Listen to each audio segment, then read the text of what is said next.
Gérard Barbounet, bonjour. Bonjour. Merci de nous recevoir. Je vous en prie, ça m'a des choses. Je vais vous présenter très rapidement. Vous êtes le nouveau vice-président de la nouvelle métropole Aix-Marseille. Vous êtes en charge du numérique, vous êtes en charge de l'innovation technologique. Je vais préciser également que vous êtes le premier adjoint au maire d'Aix-en-Provence en charge des finances. On n'est pas loin de l'économie. Que vous avez d'autres fonctions. Et en discutant un petit peu avec vous, il y a 2 secondes...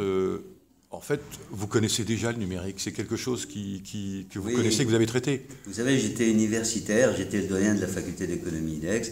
Donc, on était à l'époque où il y avait le développement des ordinateurs, et donc c'était quelque chose de très important là-dessus. Et à la mairie, je me suis occupé effectivement des services informatiques, le développement de la fibre optique un peu partout, du très haut débit. Donc, je connais. Mais je suis quand même un peu novice quand même. Hein. Je vais bosser pour mieux comprendre cet écosystème territorial assez particulier. Et j'ai plein d'idées dessus. Hein, alors justement, on va en parler. Vous prenez la mesure du dossier. Oui. On va en parler. Quelles sont en fait vos envies, vos ambitions justement pour cet écosystème? Écoutez, moi, il y a 2 choses qui sont importantes pour moi. J'ai eu l'occasion de le dire déjà. Il y a un maillage du territoire qui doit être très diffusé. Hein, vous savez que dans notre métropole, on est polycentrique, il y a des villes, mais il y a beaucoup de ruralité, etc. Je souhaiterais vraiment qu'on puisse avoir une action sur le maillage des territoires permettant d'avoir l'accès au numérique dans les coins les plus reculés possibles et d'avoir les bons canaux pour les villes importantes, qui sont importantes. Ça, c'est un premier point. Et il y a une deuxième idée que j'aime beaucoup aussi, je voudrais réfléchir sur l'aspect du lien social que provoque le numérique. C'est une technologie nouvelle. Comme toutes les technologies, ça peut être la pire des choses et la meilleure des choses. Et quelle est la vision qui permet de faire que cette technologie soit au service des individus, des citoyens? Et c'est ça qui est important.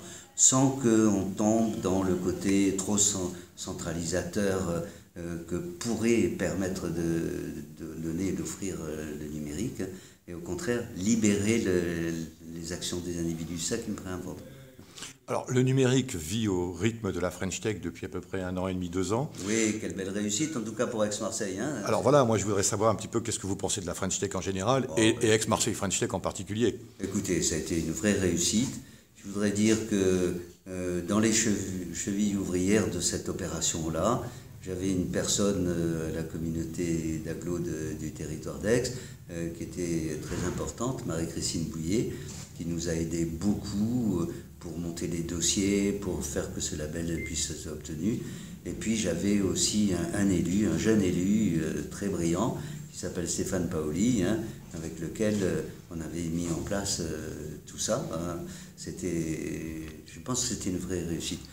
Maintenant, il faudrait que la French Tech d'Aix-Marseille, en tout cas, trouve sa vitesse de croisière, sortir un petit peu de la COP, qui était l'élément le plus important, pour devenir dans des actions un peu plus concrètes de coordination des secteurs et des territoires. Je crois. C'est ça qui me paraît important. C'est ça que vous allez essayer de mettre en place? C'est ça que vous allez essayer d'initier? Bien sûr, mais avec les gens que je viens de citer, et aussi avec l'ensemble des bénévoles qui s'occupent de la French Tech, comme notre ami De Soto, hein, qui était très important dans cette affaire-là, et puis la structure de Medinsoft. Hein. Je pense que c'est important. Hein.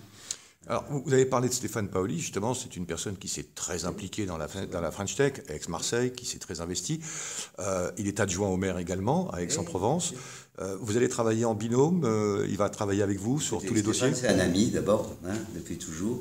On n'est pas de la même génération, hein, mais il fait partie de ceux sur lesquels on compte pour le futur de notre territoire. Hein.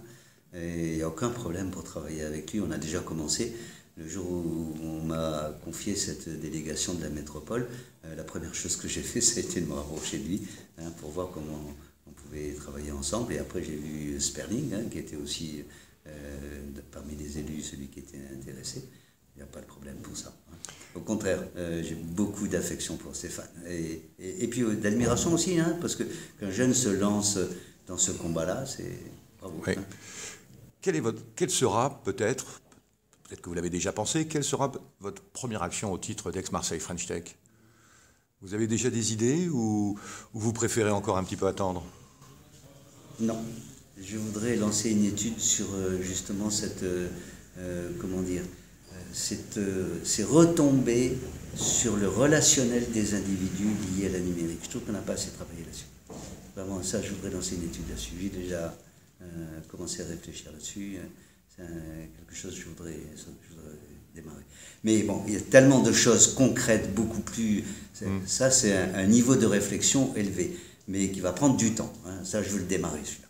Mais sur le plan des actions concrètes, hein, là, on va le travailler tout à l'heure. D'ailleurs, on a une réunion du comité des financeurs de la French Tech, où on va regarder le bilan qui a été fait jusqu'à présent, parce que le dernier qui a été présenté à la Provence, je suis désolé, mais il était vraiment un peu discutable. Donc on va reprendre ce bilan, et puis on va voir quels sont les projets qui nous sont présentés, et on va choisir dedans. Ça se fait très bientôt. Vous savez qu'on a un budget limité.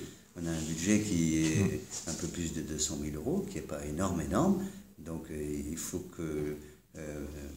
optimiser l'argent public là-dessus et donc faire des bons choix.